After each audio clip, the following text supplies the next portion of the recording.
Welcome to the first episode in a Legendarium series about the People's Crusade. In part 1, God Wills It, we will talk about how Pope Urban's call for a holy war against the Turks triggered a mass movement of Christians to the Holy Land. The Muslim Seljuks, a Turkish tribe of the Central Asian steppe, migrated to Transcaucasia, where they menaced the Eastern Roman Empire.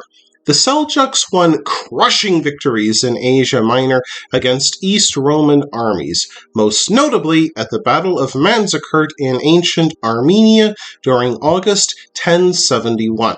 By doing so, they gained control of great cities like Edessa and Antioch, depriving the East Romans of much of their manpower and tax revenue. With the peninsula's interior in hand, the Seljuks created the Sultanate of Rum with their capital at Nicaea. By 1087, they had taken control of Jerusalem. Alexios I Komnenos, the East Roman emperor who took power in 1081, did much to restore the East Roman position after Manzikert. He regained much of the northern, western, and southern coast of the Anatolian Peninsula.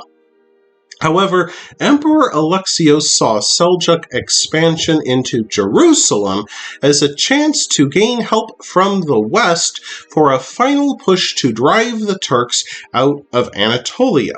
As a result, Alexios appealed to Pope Urban II in March 1095.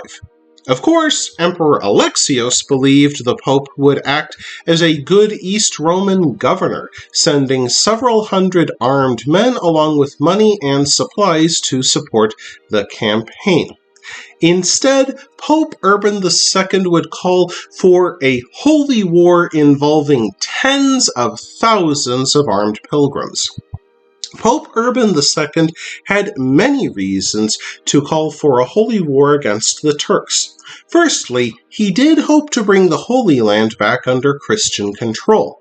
This would ensure the protection of holy sites such as the Holy Sepulchre and provide protection to Christians living there or visiting on pilgrimage. After all, Egyptians had ruled Jerusalem for the last 400 years and proved tolerant in a way that the city's new Turkish masters did not.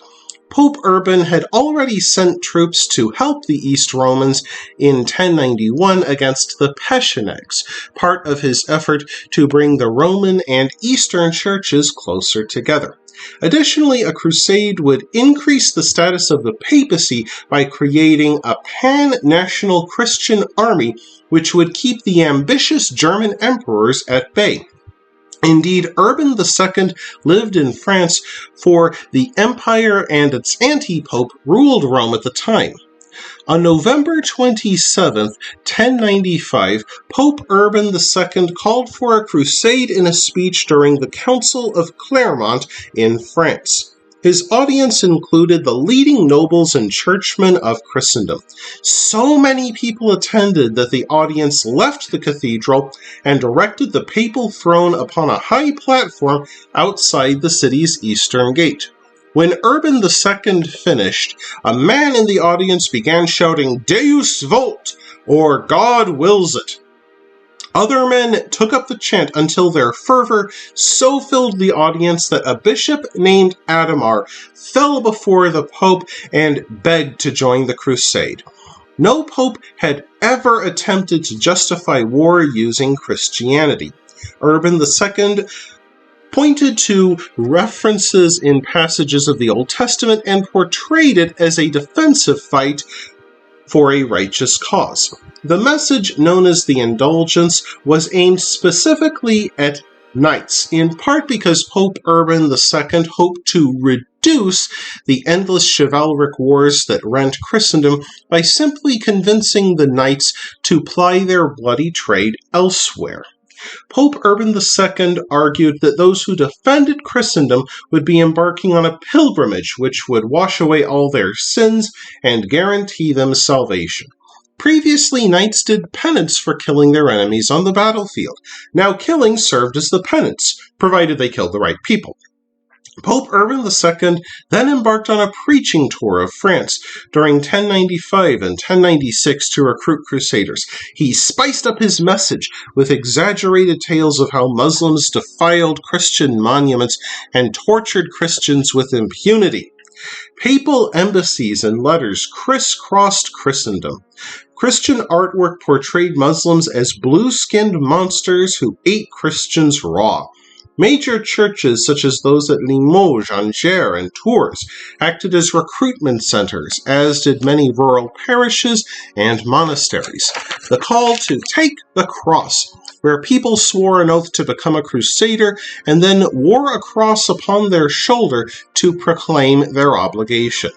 Across Europe, warriors stirred by religious fervor, adventure, and a desire for material wealth gathered throughout 1096. Pope Urban II set their departure date for August 15th of that year. He chose that date so the lords could settle their affairs and secure enough food after the harvest. About 60,000 crusaders, including 6,000 knights, joined the first wave. These highborn knights intended to create permanent duchies in the Levant. Ironically, and despite the Pope's intention to appeal specifically to knights, many others became captivated by Urban's message, including the poor. A people's army, a mixed group of impoverished knights and paupers, made up a first wave that Urban never imagined.